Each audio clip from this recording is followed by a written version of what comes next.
伫咧台北这阮台电大楼站附近有起新厝，这一户差不多要2500万。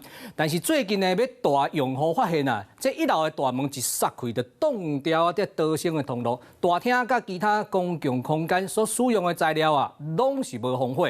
这建设公司是民众党立委黄国昌因丈人爸所创立的。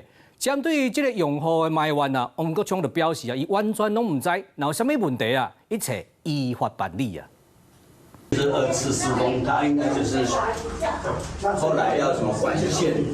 拢已经陆续交错，严格地下室甲天棚，竟然阁出现着破坑，那歹看也无符合消防规范。要用防火材料。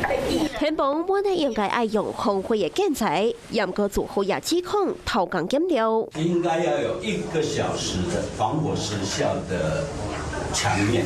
原本这个大门应该是要设置在这边的，不过透过现场画面，我可以看到这个大门已经被外推了，所以非常尴尬的可以看到这个防水闸门竟然是在室内。这栋伫在阮台电大楼站边的建案最近开始咧交错，严格时间偏切，合作好正无奈。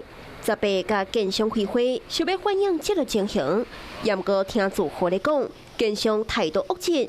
甚至阁摕尊敬信函，放掉讲要没收将近400万的违约金。现在目前是竣工5号，是啊，我们现在目前是竣工。